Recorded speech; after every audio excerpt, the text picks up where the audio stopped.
Voilà, donc c'est un sujet que nous avions envie de partager avec vous parce que c'est une période évidemment tout à fait particulière dans laquelle nous nous trouvons pour les entreprises, mais pour les travailleurs aussi. Et les défis qui se posent dans le cadre de cette situation tout à fait inédite posent toute une série de questions très pratiques que nous avons voulu évidemment pratiques dans le sens où nous allons aborder notre séminaire sous l'angle de questions assez empiriques que nous allons poser, disons, sans directement la formuler sous l'angle juridique, et puis nous allons tenter de lui apporter des réponses, bien entendu des réponses juridiques, mais aussi orientées de façon accessible, sans rentrer dans des détails juridiques qui finalement peuvent parfois être un peu indigestes. Donc l'idée est véritablement de donner à ce séminaire, disons, un aspect, je dirais, terre à terre et qui donne en tout cas des pistes de solutions pratiques à toute une série de thèmes que nous allons aborder, que nous avons choisi pour des raisons finalement à la fois personnelles, mais aussi inspirées par l'actualité, parce qu'évidemment, vous voyez qu'il y a toute une série de thèmes qui vont être repris dans le cadre de mesures spécifiques par le gouvernement Wilmès II pour, disons, tenter d'apporter des réponses à cette situation de crise, et qui ont aussi, de manière générale, une pertinence au-delà de la question de comment dois-je faire pour faire face à ces défis très ponctuels finalement, mais qui vont sans doute avoir des conséquences bien au-delà de la période de confinement ou déconfinement. Donc ce sont finalement des thèmes qui sont à la fois actuels et, je dirais, transcendants au niveau du temps, parce qu'ils continuent à rester pertinents, bien sûr, indépendamment de la crise que nous traversons. Alors, vous voyez les thèmes que nous allons aborder donc sous forme de questions. L'idée est aussi d'avoir une approche dynamique, c'est-à-dire que nous allons, pour des raisons, je dirais, assez pratiques, exposer notre présentation sur base de ces différents thèmes questions, mais bien entendu, vous disposez de la possibilité non seulement de poser des questions par rapport à ces thèmes-là, mais éventuellement, nous sommes tout à fait disposés à répondre à des questions qui éventuellement mobiliseraient d'autres thèmes, pour autant, bien sûr, que nous puissions y répondre à brûle pour point. Toutes les questions, vous le savez, ne sont pas nécessairement suffisamment, je dirais, simples que pour être répondues directement, mais quoi qu'il arrive, nous essayerons, dans la mesure du possible, d'interagir sur ces thèmes et éventuellement sur d'autres questions pratiques que vous pourriez avoir. Mais donc, comme on vous l'a expliqué, ce sera sans doute plus simple d'attendre la fin du séminaire en retenant bien vos questions, ce qui nous permettra de faire une approche, disons, plus cohérente de vos questions. Nous en arrivons à la première question, qui est une question qui concerne la durée du travail et en particulier la situation assez, je dirais, classique, mais qui est d'autant plus pertinente aujourd'hui, c'est la situation qui est exposée dans cette question, c'est mon entreprise fait face à une hausse importante de sa charge de travail, quelles solutions légales s'offrent à moi pour augmenter le volume de travail de mon personnel? L'idée ici, l'approche de cette question est véritablement de répondre à une situation qui, par exemple, pourrait être la suivante. Le déconfinement entraîne évidemment une hausse de travail. Nous verrons l'hypothèse inverse un peu plus tard. Et que puis-je faire pour pouvoir augmenter le volume, faire travailler mon personnel plus que ce qui est en priori convenu dans le contrat de travail et dans la loi sur la durée du travail. Donc c'est une question qui est finalement classique dans le sens quelles sont les possibilités d'effectuer en fait en pratique du travail supplémentaire, mais aussi par rapport à aux mesures qui ont été prises par le gouvernement Wilmès. Donc il y aura des solutions permanentes qui sont, je dirais, qui restent en vigueur de toute façon avant, pendant et après cette crise. Et puis nous allons voir des solutions temporaires apportées par le gouvernement dans cette situation de crise en matière de durée du travail. Alors, je ne vais pas vous ennuyer trop longtemps avec les bases de la durée du travail qui sont assez complexes, même pour un juriste rompu au droit du travail. La matière de la durée du travail est assez technique, voire rébarbative. Donc, la base qui va me permettre ensuite d'appuyer les solutions proposées dans la législation est la suivante. Vous le savez, il y a en Belgique une limitation du nombre d'heures qui peut être effectuée par un travailleur. La règle, c'est 8 heures par jour, 38 heures semaine. Mais il y a évidemment toute une série de dérogations, d'exceptions, de tempéraments qu'il serait évidemment fastidieux d'énumérer ici. Il y en a quelques-unes que je cite dans le slide, par exemple les horaires flottants qui vous permettent d'arriver un peu plus tôt, un peu plus tard au travail, ce qui peut entraîner dans certains cas le fait de travailler un peu plus que 8 heures par jour. Il y a des exceptions sectorielles au niveau des branches d'activité. Un arrêté royal peut, le cas échéant, augmenter ou parfois baisser la durée de travail autorisée. Il y a aussi des exceptions, je dirais, plus ponctuelles. J'y reviendrai. Donc, la base, 8 heures par jour, 38 heures semaine. La notion importante à prendre en considération ici et à bien saisir pour pouvoir justement comprendre des solutions qui seront offertes par la réglementation, c'est la notion de travail supplémentaire. Qu'est-ce que le travail supplémentaire? C'est toute prestation effectuée au-delà de la limite maximale de durée du travail, c'est-à-dire au-delà de 8 heures par jour ou 38 heures semaine ou d'autres limites dérogatoires que je viens d'évoquer. Donc, dès qu'on travaille en dehors, au-delà de cette limite, on parle de travail supplémentaire et le principe, c'est que c'est interdit. C'est même sanctionné pénalement. Un employeur ne peut pas faire travailler son personnel au-delà de la limite maximale de la durée du travail. Mais comme vous vous en doutez, il y a énormément de dérogations et d'exceptions au niveau des secteurs et au niveau intersectoriel aussi. Et nous allons en épingler deux qui sont particulièrement pertinentes, nous semble-t-il, dans le cadre de la crise actuelle. C'est la question du surcroît extraordinaire de travail et la question des heures supplémentaires volontaires.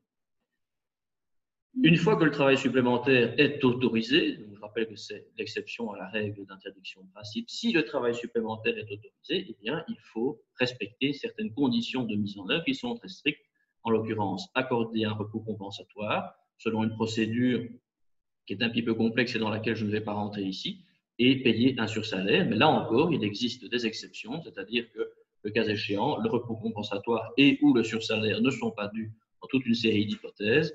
Et nous allons en explorer une en particulier, c'est celui de l'accident survenu ou imminent qui fait l'objet d'une interprétation un petit peu élargie par le ministère de l'Emploi. J'y reviendrai. Quoi qu'il en soit, quelles que soient finalement les exceptions qui sont mises en œuvre par la réglementation, il y a en tout état de cause une limite absolue qui ne peut jamais être franchie, c'est-à-dire quelles que soient finalement les hypothèses de dérogation qui sont mises en œuvre, on ne peut jamais travailler plus de 11 heures par jour et 50 heures semaine. Là encore, il y a des petites dérogations ponctuelles, mais enfin, disons que ça, c'est la limite absolue. Même si on est dans l'hypothèse d'un surcroît extraordinaire de travail, etc., eh bien, on ne peut pas travailler plus de 11 heures par jour ou 50 heures semaine, par exemple. Donc ça, c'est vraiment la base et le filet de sécurité ultime, si je puis dire, de la réglementation. Cela étant dit, j'arrive maintenant aux questions, enfin, au cœur de ce qui nous intéresse, c'est quelles sont les solutions permanentes offertes par la réglementation, donc c'est-à-dire de façon indépendamment finalement des mesures de crise que je verrai dans un instant, quelles sont les solutions permanentes qui existent pour pouvoir faire travailler son personnel au-delà de la durée du travail qui est en principe autorisée maximum. Alors, il y a d'abord un premier mécanisme qui s'appelle la petite flexibilité, qui est prévu par l'article 20 bis de la loi sur le travail. Et en quoi cela consiste-t-il? Assez rapidement, il s'agit de la possibilité de faire travailler son personnel un peu plus ou un peu moins chaque jour ou chaque semaine en fonction du volume de travail existant dans l'entreprise. On a un carnet de commandes plus chargé pendant cette période, il le sera peut-être un peu moins plus tard. Et bien, l'idée est de pouvoir faire travailler le personnel jusqu'à 2 heures de plus ou de moins par jour et 5 heures de plus ou de moins par semaine. Alors, cette possibilité-là a l'avantage en fait d'être une solution qui évite le travail supplémentaire puisque le travail effectué au-delà, par exemple, de 38 heures dans le cadre de cette petite flexibilité n'est pas considéré au sens strict comme du travail supplémentaire. Donc, il ne doit pas être récupéré ni faire l'objet de sursalaire, même si la règle est quand même de respecter la durée maximale en moyenne sur une période de référence qui, en l'occurrence, est de 1 an. Ça veut dire très concrètement que vous pourriez, c'est un exemple schématique, faire travailler votre personnel jusqu'à 43 heures par semaine pendant 6 mois et 33 heures par semaine pendant les 6 mois suivants de l'année pour respecter une durée moyenne de 38 heures par semaine. Alors évidemment, il y a moyen de combiner ça à l'infini du moment qu'on reste dans le canevas de plus 2, moins 2 ou plus 5, moins 5 que je viens d'expliquer. La particularité de ce système, c'est qu'il doit être prévu. On ne peut pas l'imposer, je dirais, comme ça, en fonction de ces desiderata. Il y a quand même effectivement une procédure à respecter, qui n'est pas très lourde. Alors, soit c'est prévu par convention collective de travail au niveau sectoriel, mais c'est rarement le cas. Souvent, les CCT se contentent de permettre le recours à la petite flexibilité, mais ne modalise pas celle-ci. Donc, il faut nécessairement adapter le règlement de travail pour non seulement prévoir la possibilité de recourir à la petite flexibilité, mais aussi adapter les horaires, puisqu'il faut mentionner dans le règlement de travail les horaires spéciaux résultant de l'application de la petite flexibilité. Et ça, évidemment, tant qu'on reste dans le cadre légal, on peut faire un peu ce qu'on veut, mais il est nécessaire que ce soit prévu au règlement de travail, d'où la nécessité d'ailleurs de ne pas négliger le règlement de travail qui, loin d'être un document purement formel, peut aussi être finalement un outil très intéressant, notamment lorsqu'il prévoit ce genre de mécanisme. Second mécanisme, c'est celui des heures supplémentaires volontaires. C'est finalement un petit peu l'idée de travailler plus pour gagner plus, qui a été portée par la loi Peters sur le travail faisable et maniable il y a déjà quelques années maintenant.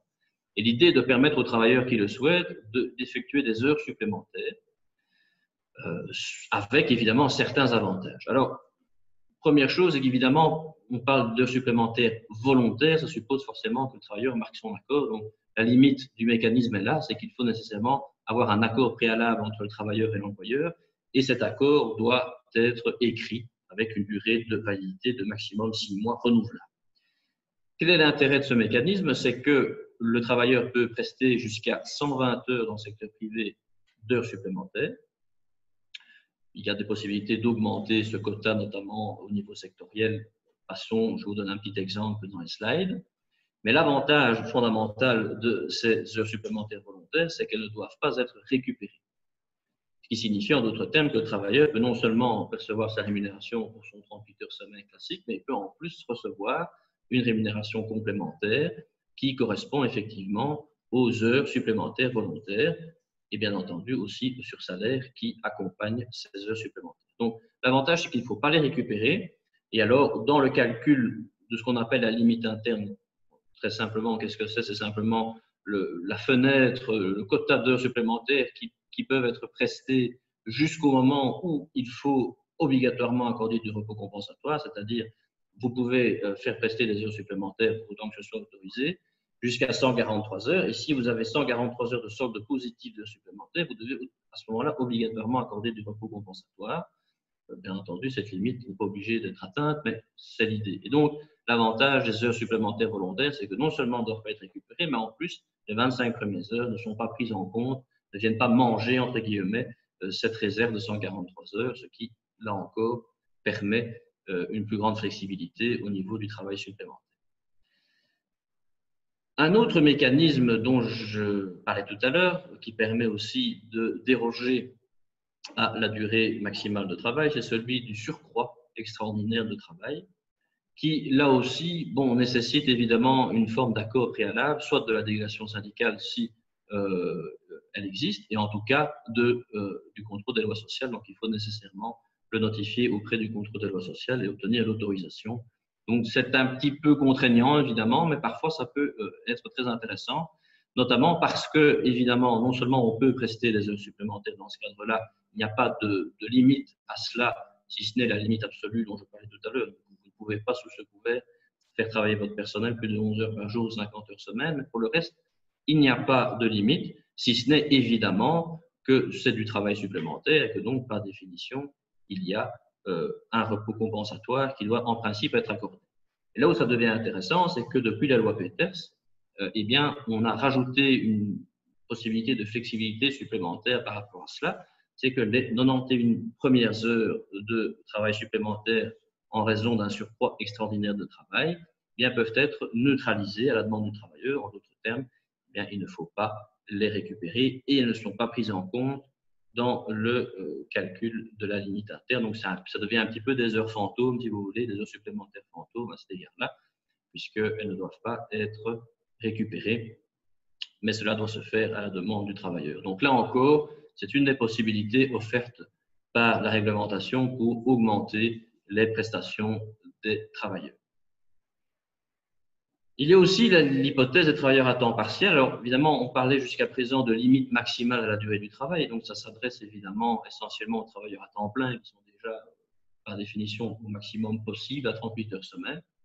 Pour les travailleurs à temps partiel, il y a aussi un mécanisme de flexibilité qui est assez intéressant, mais c'est celui du régime de travail variable, c'est-à-dire de prévoir un nombre d'heures hebdomadaires, par exemple 20 heures semaine, mais simplement de pouvoir faire travailler votre personnel un peu plus quand il y a du travail ou un peu moins, pour autant que, bien sûr, la durée de travail hebdomadaire convenue soit respectée sur une période d'un trimestre ou plus si une CCT ou le règlement de travail le prévoit. Alors, bien entendu, il faut que le contrat de travail mentionne l'existence d'un régime de travail variable. S'il ne mentionne pas, évidemment, on ne peut pas l'imposer. On peut éventuellement négocier avec les travailleurs pour modifier leur horaire à ce niveau-là. Mais ça permet en tout cas de pouvoir jouer avec le volume de travail, faire travailler son travailleur à temps partiel un peu plus ou un peu moins en fonction des situations. Et ce qui est intéressant aussi, c'est qu'il y a une règle qui, en principe, est un petit peu contraignante puisqu'elle prévoit que dès qu'un travailleur à temps partiel effectue des heures complémentaires, eh bien, ces heures complémentaires sont assimilées à du travail supplémentaire en principe, c'est-à-dire qu'il doit faire l'objet d'un sursalaire notamment. Mais il y a néanmoins un crédit d'heures qui est accordé, ce qui veut dire que vous pouvez faire prester des heures complémentaires sans devoir payer de sursalaire, très concrètement, à concurrence de maximum 168 heures au cours de la période de référence. Voilà. Donc, c'est une autre piste de flexibilité. Là encore, elle suppose d'avoir un accord dans le contrat de travail avec le travail. Pour mémoire, je mentionne également les nouveaux régimes de travail. Alors, qu'est-ce que c'est? C'est un peu le bazooka en matière de flexibilité, puisque c'est un système qui permet de déroger à peu près à toutes les règles qui existent, aussi bien en termes de durée du travail que de travail de jours fériés, de dimanche, travail de nuit, etc. Et qui est assez complexe à mettre en œuvre, puisqu'il y a un processus de négociation, d'information, de négociation sectorielle dans l'entreprise, et puis de modification du règlement de travail. Ce qui signifie que ça doit d'abord être débattu au niveau de la commission paritaire, et ce n'est que si la commission paritaire n'a pas pris de décision à ce sujet que l'on peut éventuellement remédier à cela et le prévoir soi-même dans son entreprise. C'est un système que j'ai personnellement peu vu dans les entreprises, je dirais, de petite taille. C'est un peu plus fréquent dans les toutes grosses entreprises, mais le problème, c'est que c'est assez compliqué à mettre en œuvre. Je le mentionne donc pour mémoire.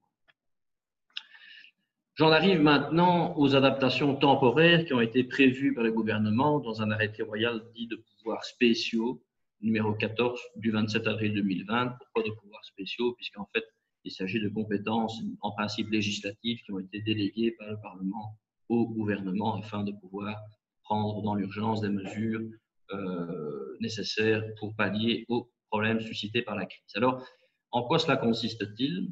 Il s'agit d'abord d'un arrêté qui est destiné au secteur dit critique. Alors, qu'est-ce qu'on entend par secteur critique? C'est-à-dire tous les secteurs qui sont en fait utiles et indispensables à la société en général et qui sont d'ailleurs précisés dans une annexe à l'arrêté ministériel du 23 mars 2020. C'est le fameux arrêté qui vous dit ce que vous pouvez faire ou ne pas faire, qui vous pouvez voir ou qui vous ne pouvez pas voir. Et dans cet arrêté ministériel, il y a une annexe avec toute une série de secteurs. Il y a énormément de secteurs qui sont prévus.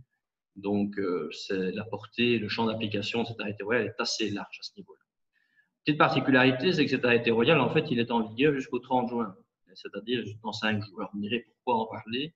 D'abord parce qu'il est toujours en vigueur, il peut encore avoir un intérêt, mais aussi et surtout parce qu'il y a toute une série de mesures qui, certes, prennent fin le 30 juin, mais qui, par ricochet, indirectement, vont avoir encore un impact jusqu'à la fin de l'année. Alors, quelle est la première mesure prévue? D'abord, la hausse des heures supplémentaires volontaires. J'en ai parlé tout à l'heure, vous avez vu qu'on pouvait, à la demande du travailleur, faire prester jusqu'à 120 heures dans le secteur privé d'heures supplémentaires volontaires. Eh bien, cette limite est portée à 220 heures. Et l'intérêt, en fait, de cette mesure, c'est que ces heures supplémentaires volontaires, ce contingent additionnel de supplémentaires volontaires est tout à fait, je dirais, sort tout à fait du champ d'application finalement du travail supplémentaire, puisque d'une part, il n'est pas récupéré, enfin, il ne doit pas être récupéré, il n'est pas pris en compte pour le calcul de la limite interne, il n'a aucun espèce d'impact en termes de plafond d'heures supplémentaires, quelle qu'elle soit. Aucun sursalaire ne doit être payé. Et je dirais que c'est ça qui est intéressant, et c'est tout récent, et c'est là que nous sommes presque en direct, puisque hier, un arrêté royal a été publié et qui exonère de cotisations sociales le salaire payé donc en contrepartie de ces heures supplémentaires volontaires additionnelles. Donc, c'est vraiment très intéressant et le travailleur peut choisir d'épuiser jusqu'au 30 juin soit d'abord son contingent de base avec sursalaire, soit d'entamer directement son contingent additionnel qui, lui, n'est disponible, si je puis dire, que jusqu'au 30 juin. Ce qui veut dire que c'est peut-être encore intéressant éventuellement d'ici au 30 juin de plutôt convaincre son personnel d'épuiser son contingent additionnel pour pouvoir garder, je dirais, encore un contingent de supplémentaires volontaires de base pour le reste de l'année.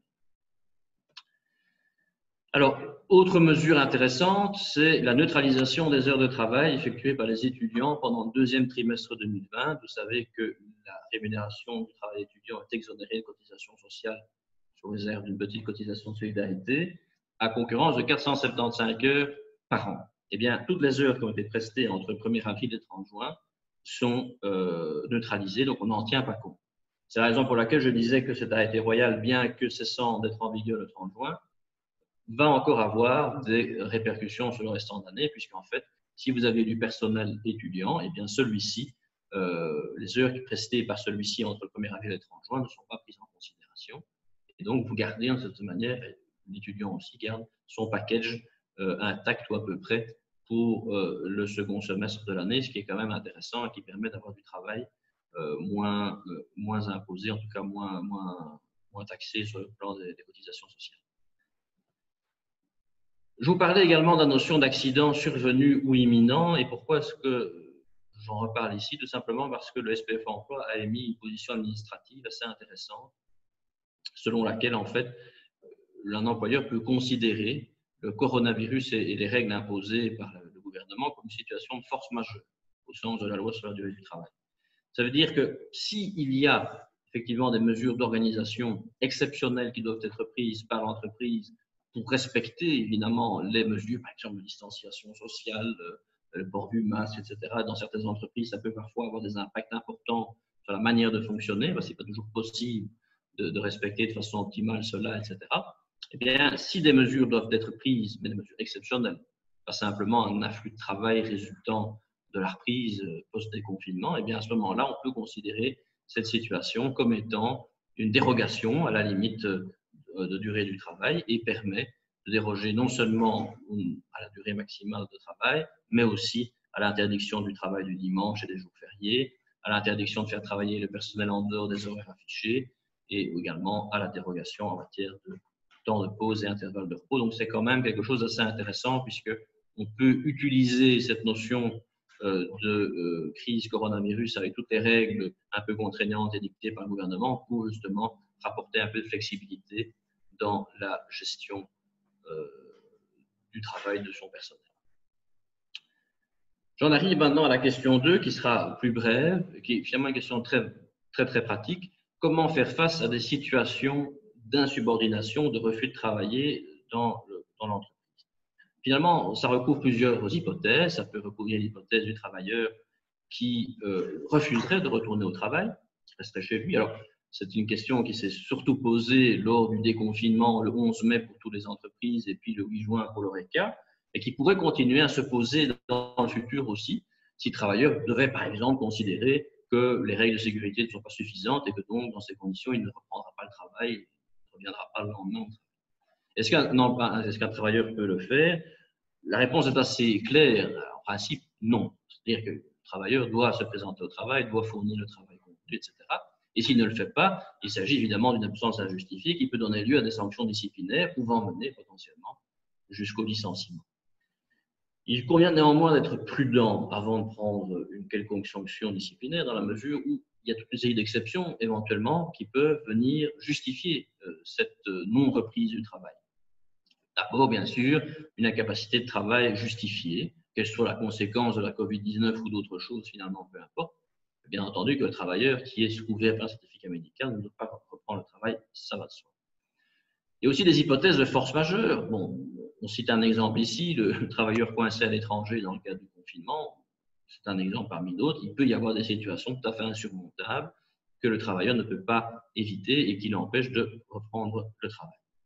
Et puis, il y a une solution un peu théorique pour un travailleur qui constaterait éventuellement une défaillance de la part de son employeur dans, par exemple, la prise de mesures de sécurité au travail. Il peut constater éventuellement que son employeur ne respecte pas les mesures édictées, ne met pas de masque ou de gel ou que sais-je à disposition de son personnel.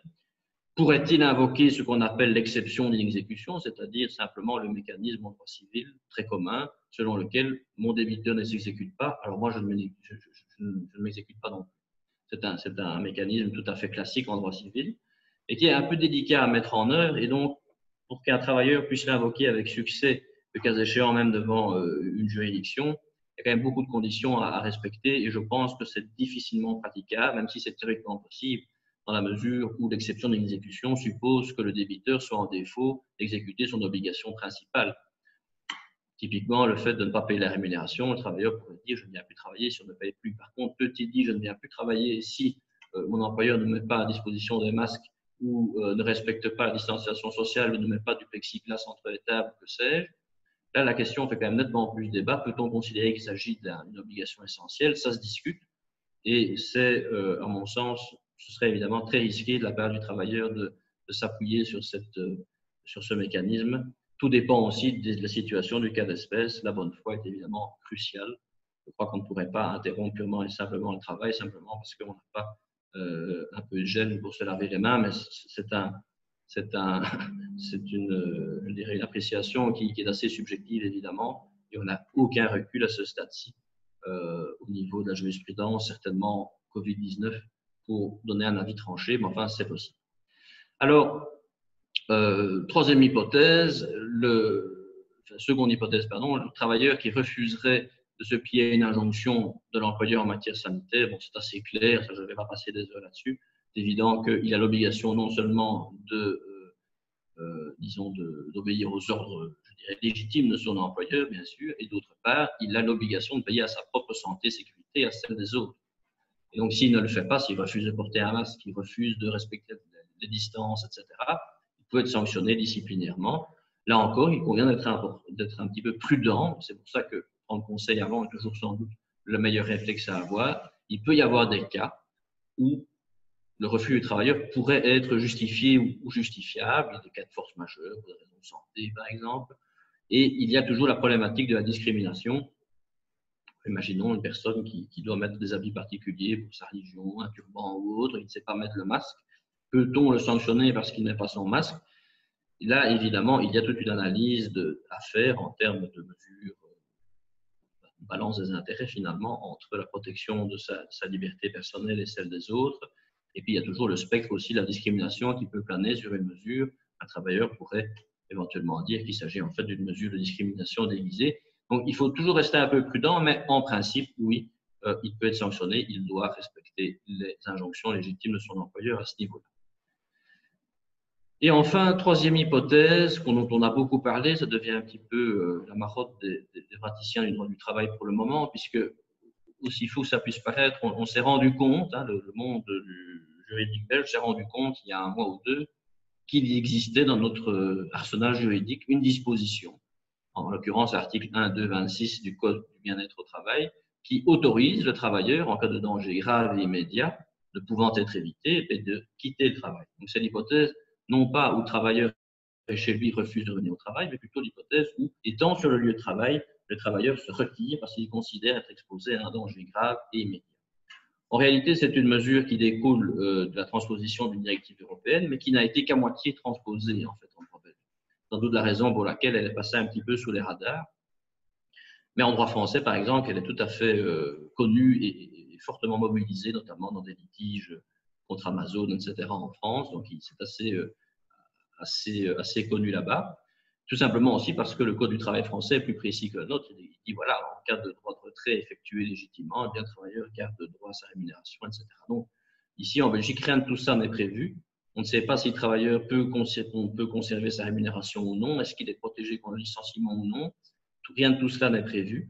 Et donc, il faut évidemment rester prudent lorsque on mobilise cette notion de droit de retrait. Si votre travailleur, par exemple, souhaite faire valoir ce droit de retrait, il faut qu'il soit entre guillemets sûr de son coup aussi. Pourquoi? Parce qu'il faut qu'on soit en présence d'un danger grave et immédiat ne pouvant être évité. Et donc, on n'a pas du tout de jurisprudence en Belgique, donc aucun recul possible. Mais est-ce que le fait éventuellement de ne pas pouvoir porter de masque et d'avoir un risque hypothétique de contracter le coronavirus, par exemple, est un danger grave et immédiat? Je pense que ça se discute tout à fait et nous n'avons pas encore de décision en Belgique et en France non plus d'ailleurs, bien que ce soit pendant devant les juridictions du travail françaises, nous n'avons pas encore vraiment de recul par rapport à cela.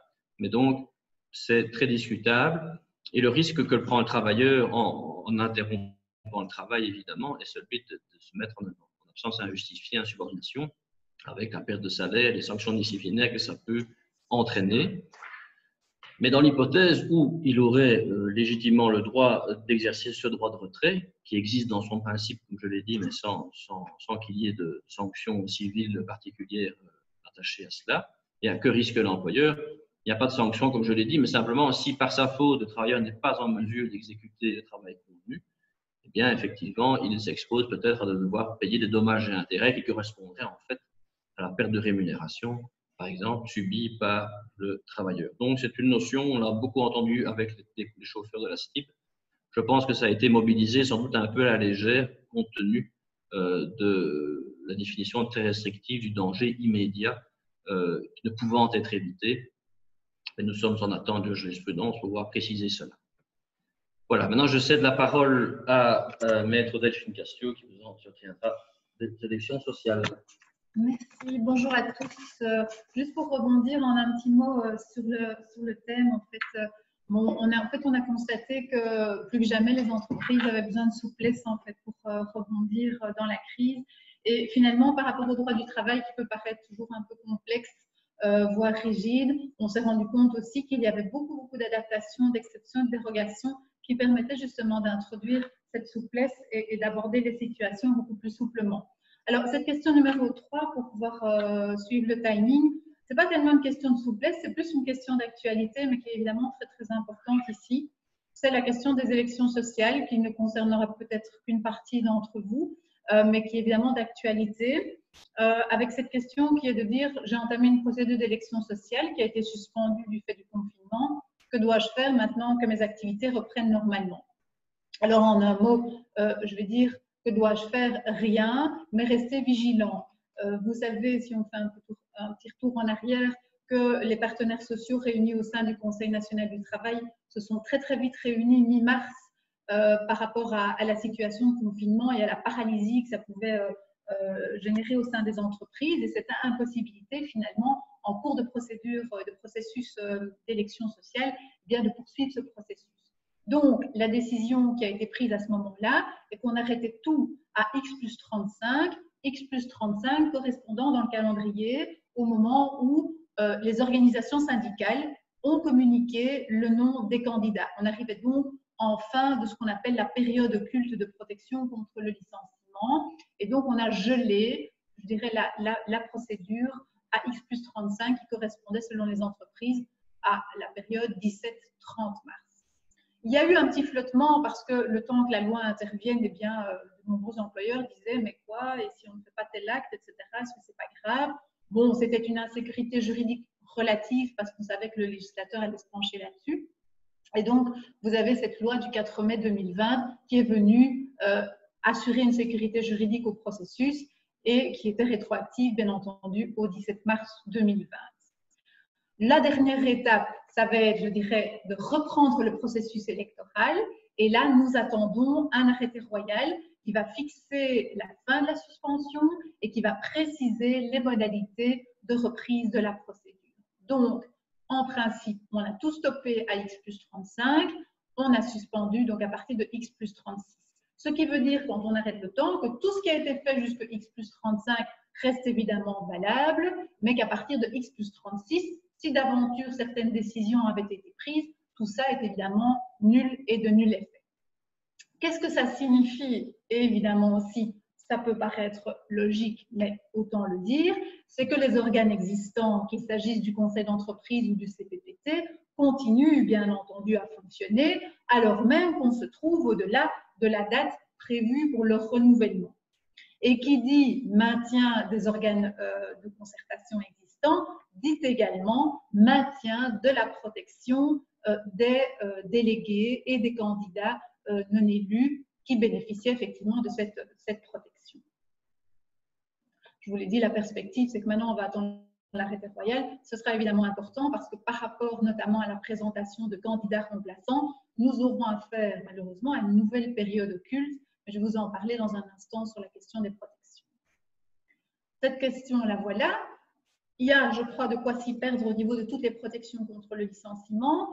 Ici, on est d'autant plus attentif qu'en droit du travail et en matière de protection contre le licenciement, on est sur les protections qui sont les plus lourdes et qui coûtent potentiellement le plus cher à l'employeur en cas d'erreur. Et donc, moi, j'ai voulu faire un petit récapitulatif là-dessus. Vous verrez qu'à la fin des slides, j'ai fait une ligne récapitulative des différentes protections.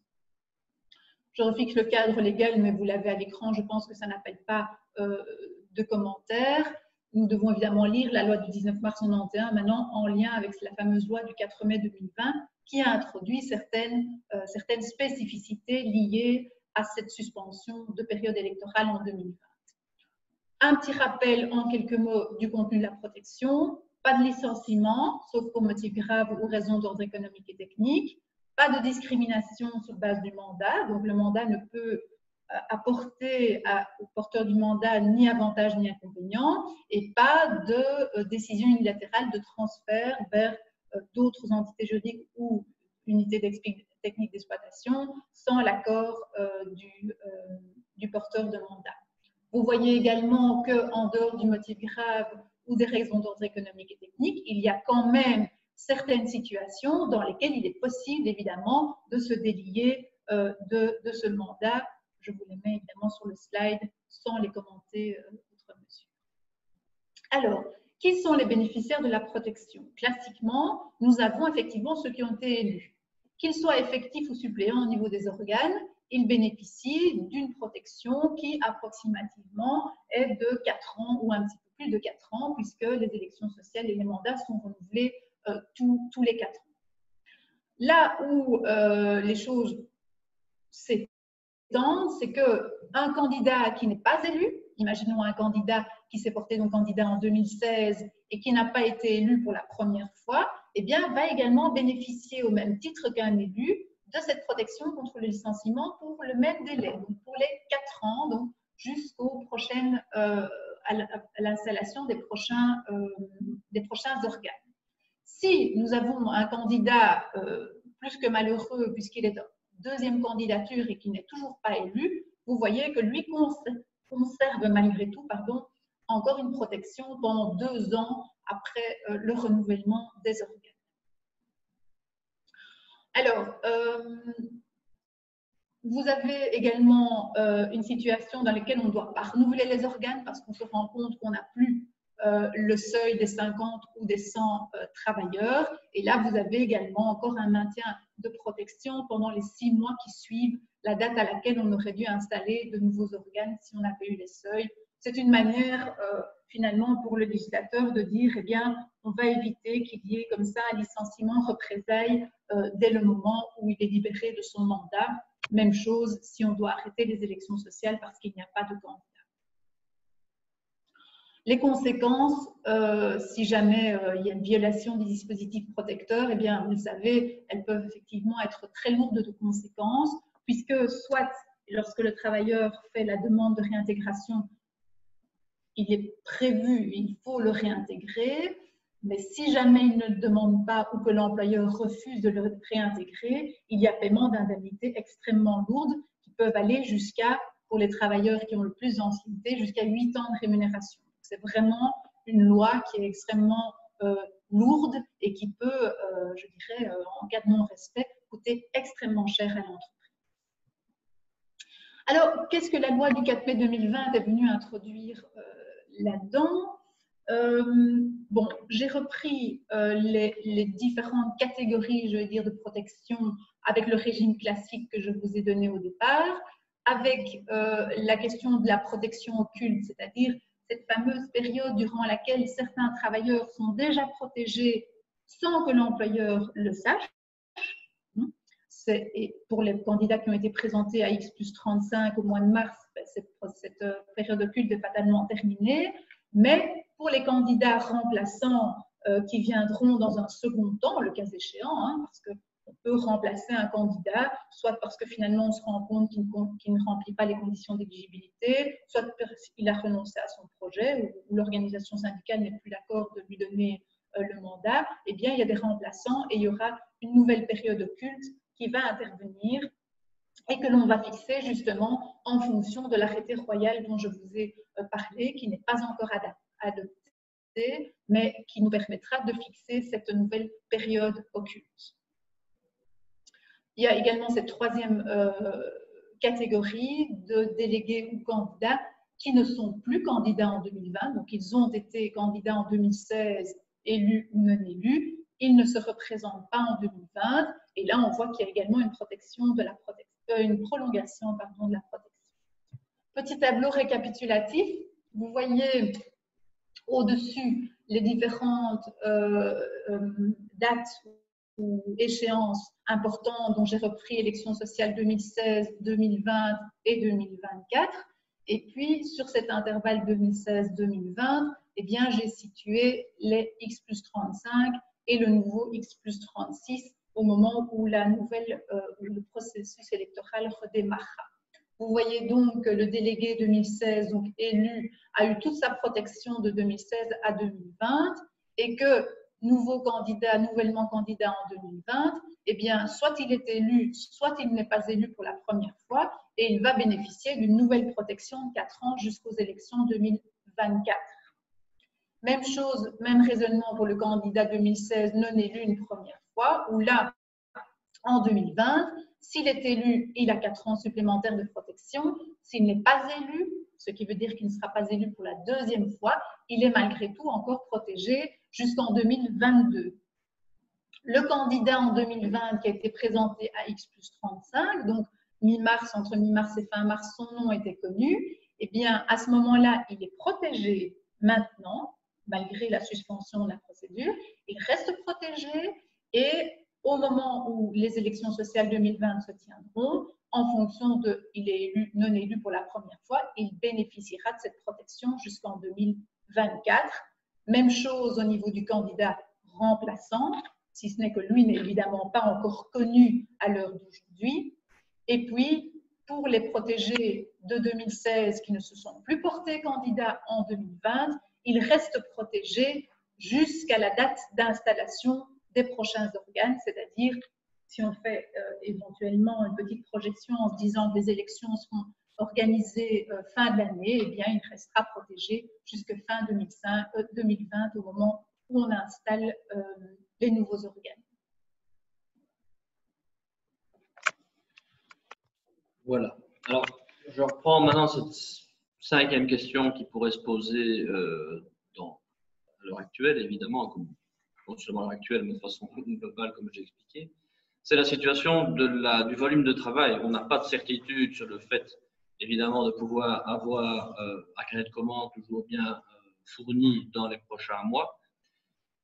Que peut-on faire pour éventuellement avoir des pistes pour jouer sur le volume du personnel?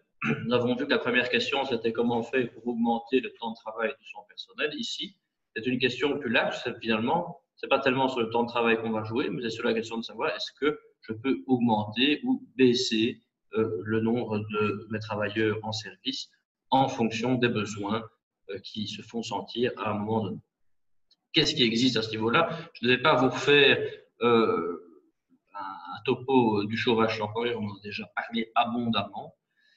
Alors, à l'heure actuelle, vous savez que c'est un système un petit peu, je dirais, hybride qui est en cours, puisque l'ONEM d'autorité très vite avait, disons, assoupli fortement les conditions d'accès au chômage temporaire pour force majeure, en considérant que toute interruption, qu'elle soit imposée par le gouvernement forcément, mais aussi indirectement causée par le confinement, eh bien, pouvait être considérée comme une force majeure autorisant le chômage temporaire.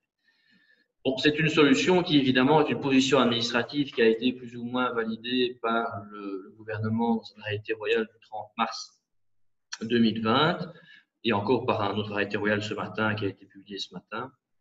mais qui est une solution un peu bâtarde, je dirais, sur le plan juridique, et qui d'ailleurs est vouée à prendre fin en principe le 30 juin 2020, sauf prolongation dernière minute, mais qui est toujours possible. Une fois que ce système ne sera plus possible, comment peut-on encore recourir au chômage temporaire? Eh bien, il y a évidemment le chômage pour raisons économiques qui était préexistant, que ce soit pour les ouvriers ou pour les employés, et qui restera toujours possible dans le futur. En particulier, si on constate évidemment une baisse de son chiffre d'affaires, soit ou non la conséquence de la crise du coronavirus, peu importe, eh bien, il restera possible de faire appel à ce chômage temporaire, mais qui nécessite malheureusement une certaine procédure qui est un peu plus complexe et un peu plus longue à mettre en œuvre. Simplement, il faut faire une demande de reconnaissance comme entreprise en difficulté. Il faut conclure une CCT ou un plan d'entreprise au préalable, etc. Même si il y a une CCT numéro 147 qui a été conclue au niveau du Conseil national du travail pour remédier évidemment à cette situation dans les entreprises ou les secteurs où aucun plan d'entreprise n'existait. Donc, il y a un petit peu de souplesse qui est apportée par cette CCT 147.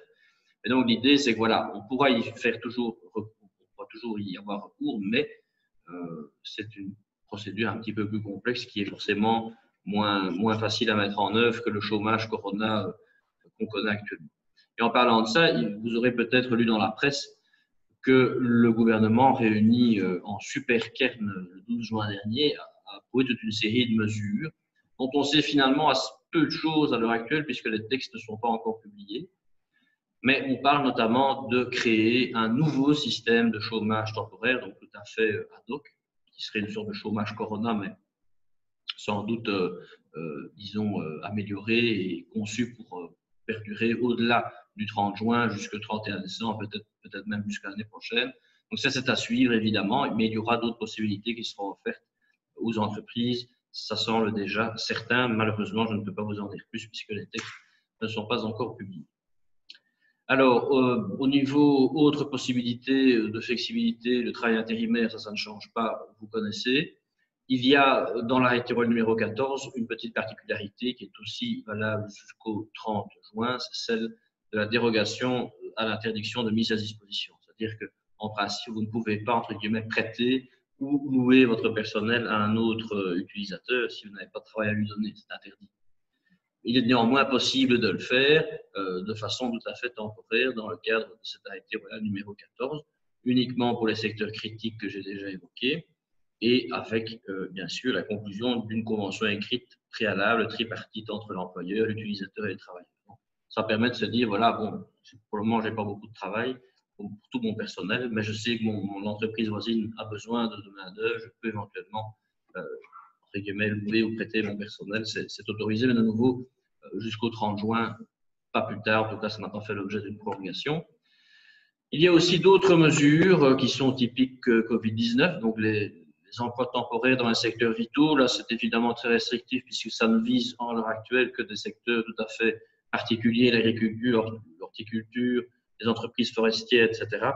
Donc, bon, je passe là-dessus assez vite, mais l'idée simplement est de permettre de suspendre les périodes de crédit en cours pour pouvoir rapatrier un peu du personnel, que ce soit dans son entreprise finalement ou bien auprès d'un tiers utilisateur actif dans le même secteur.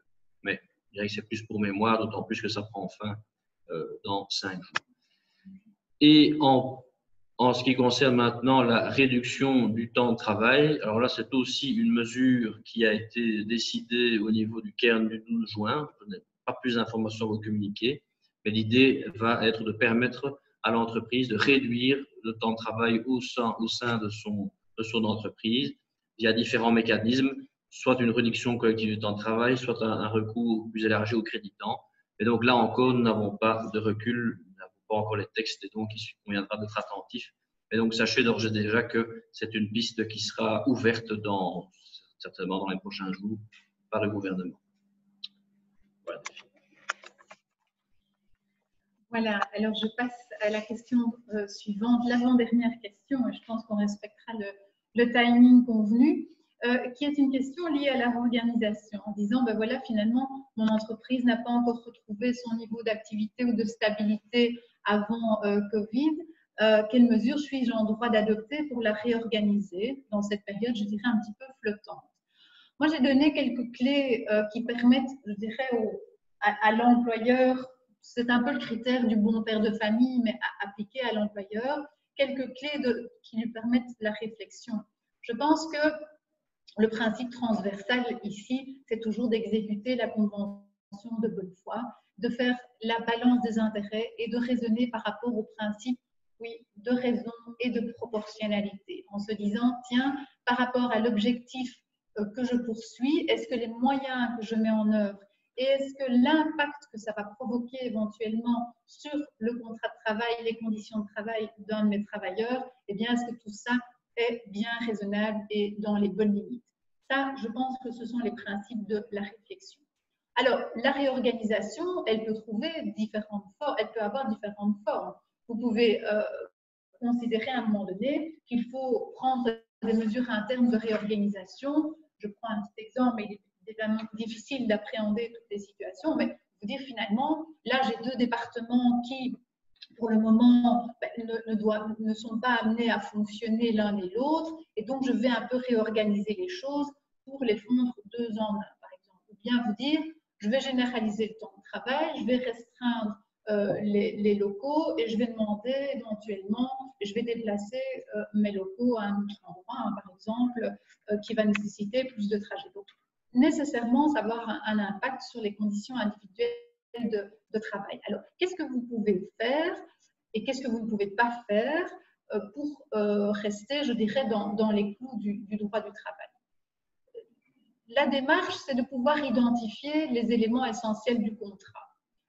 Là où on n'a jamais de contestation sur le caractère essentiel d'un paramètre, c'est sur la rémunération et très souvent également sur les fonctions et les responsabilités. Quand vous arrivez sur ces éléments-là, vous savez que malgré tout, on risque de toucher à quelque chose qui a énormément d'importance pour les travailleurs. Donc, à partir de là, si vous faites des adaptations mineures, je pense que vous restez dans les limites de ce qui est permis pour l'employeur. Il peut effectivement, au sein d'un cadre bien donné, eh bien, procéder à certaines adaptations qui font partie, je dirais, d'une souplesse qui lui est autorisée. Là où ça devient beaucoup plus délicat, c'est lorsque les modifications se révèlent importantes.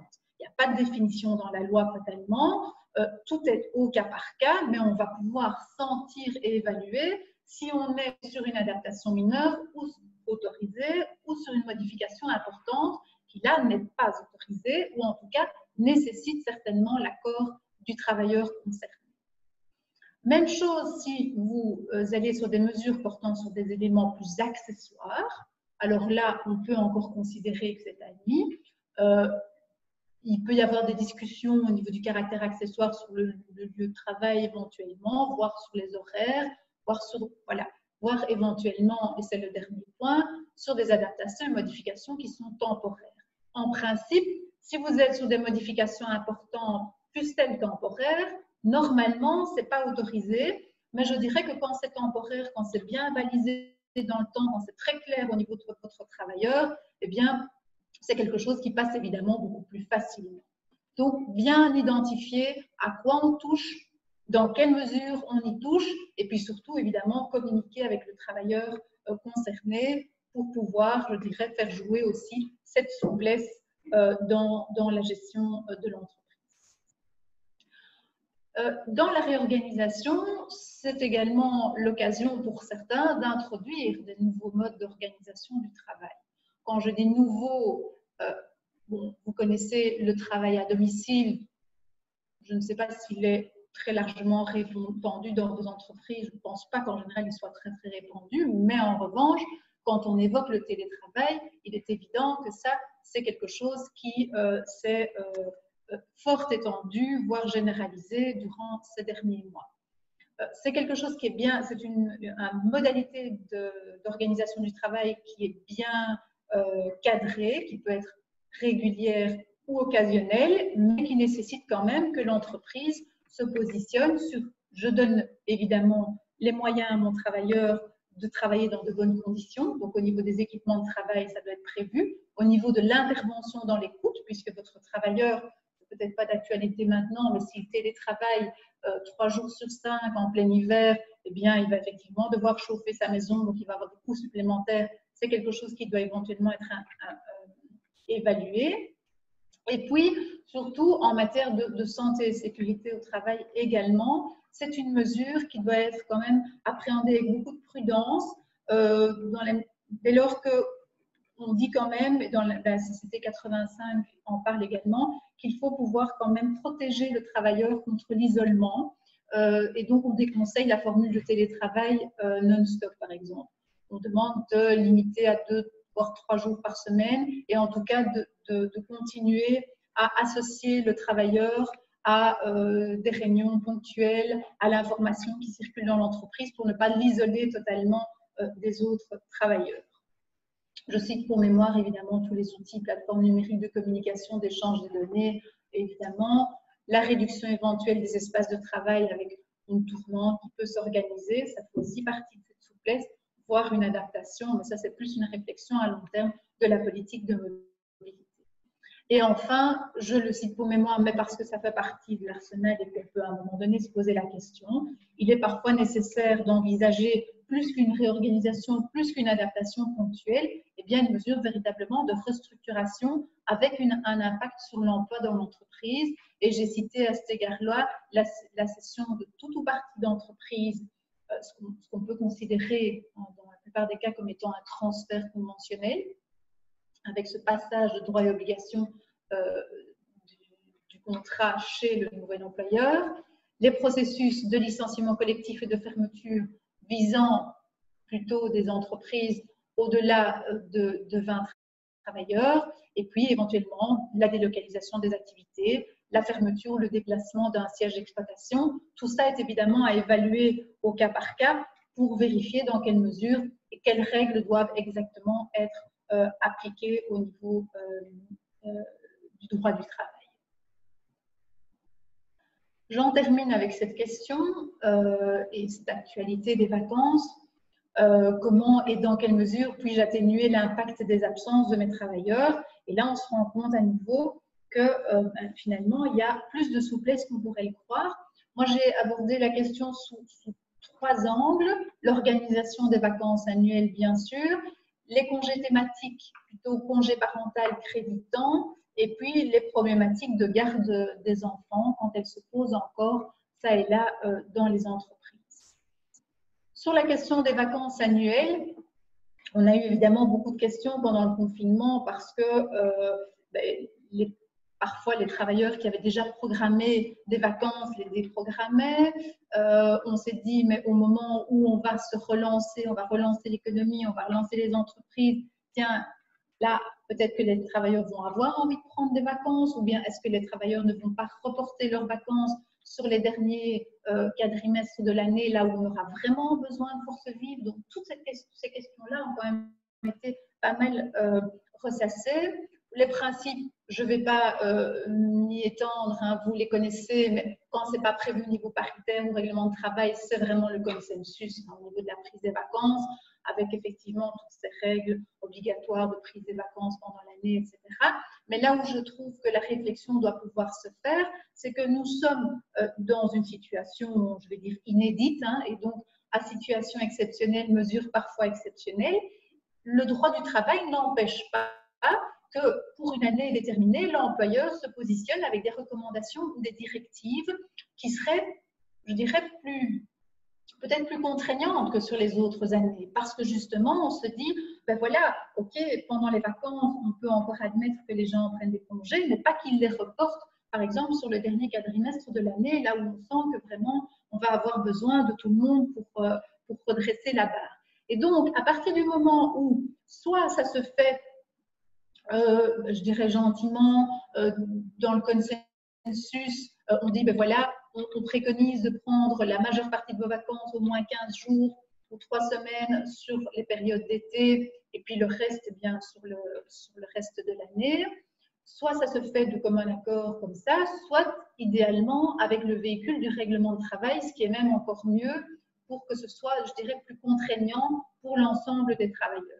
Alors, selon que vous avez des organes de concertation, il faut évidemment un peu suivre, même pas un peu, il faut suivre le processus qui est prévu dans la loi, mais si vous le faites en direct avec les travailleurs, vous pouvez le faire également via le vecteur du règlement de travail qui me paraît être vraiment le vecteur idéal, plus qu'une note interne, si jamais il y a des voix qui s'élèvent pour contester. Là où on peut être un peu plus contraignant aussi, c'est sur la question des jours de vacances extra-légaux, des jours de récupération du temps de travail, où à nouveau, là, on peut se dire, on ne touche pas au régime des vacances annuelles jours légaux, mais sur les extra-légaux, on vous demande de les épuiser, par exemple, au cours des mois de juillet et août, pour ne pas aller grossir les contingents de congés au mois de décembre, par exemple, pour les juste un petit mot pour vous dire également que pour les pécules et vacances annuelles 2021, on va assimiler les jours de chômage temporaire Corona qui sont intervenus entre le 1er février et le 30 juin 2001. Donc, on va les assimiler à du travail effectif. Alors, congé thématique, là aussi, moi j'ai pris le congé parental créditant. On se rend compte qu'il y a pas mal de souplesse parce qu'on a toujours l'air de dire congé thématique, congé parental, voilà, c'est un droit, le travailleur peut l'exercer, etc. Bien sûr, mais il y a quand même des modalités plus souples que je vous ai épinglées. La première étant que l'employeur a tout à fait le droit de reporter l'exercice du droit dans un délai de 6 mois pour des motifs liés au fonctionnement de l'entreprise. Et je pense que la crise actuelle dans laquelle on se trouve peut tout à fait constituer un motif valable pour reporter l'exercice du droit. Et alors, il y a deux mesures qui sont plus récentes. Refuser la prolongation, ça c'est dans un cadre tout à fait particulier, mais on peut par exemple fractionner le droit. Dans le cas d'un congé parental mi-temps ou suspension complète, eh bien, on peut considérer que plutôt que de prendre toute la période en une fois, eh bien, on va la fractionner dans le temps. Ça, c'est une première possibilité. Et une deuxième possibilité, c'est qu'on peut répartir la réduction au cours de la période convenue. Je prends un exemple. Vous avez là un travailleur qui demande un congé parental à mi-temps, réduction à mi-temps de ses prestations, pendant 2 mois, imaginons pendant les vacances d'été, donc pendant 8 semaines. Eh bien, plutôt que d'avoir 8 semaines neutralisées avec un travailleur à mi-temps, vous pouvez très bien convenir avec le travailleur qui va alterner une semaine à temps plein et une semaine en suspension complète, ce qui peut faciliter l'organisation du travail dans l'entreprise et arranger également le travailleur. Donc ça, c'est tout à fait modulable dans les formules de réduction à mi-temps ou 5e temps. C'est important de le savoir, c'est des mesures qui sont relativement récentes dans une loi relativement ancienne puisqu'elle date de 1985. Créditant, même chose.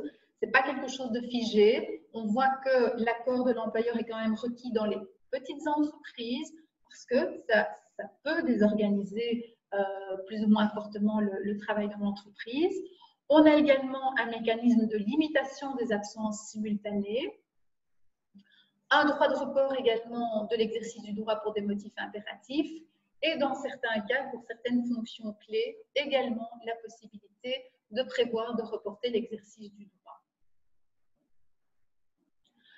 Une dernière possibilité, en cas de problème ponctuel, vous avez accepté l'exercice d'un droit accréditant pour un de vos travailleurs qui l'exerce, et puis vous vous rendez compte qu'à un moment donné, il y a vraiment un problème ponctuel d'organisation qui nécessite le retour à temps plein de ce travailleur dans son régime habituel de travail. Eh bien, vous allez avoir cette possibilité ponctuellement de lui retirer l'exercice du droit pendant un temps, à charge pour lui de reporter évidemment ultérieurement son exercice. Donc, on n'est pas en train de dire vous aviez le droit, je le stoppe. Non, on l'interrompt, mais il peut évidemment le reporter ultérieurement.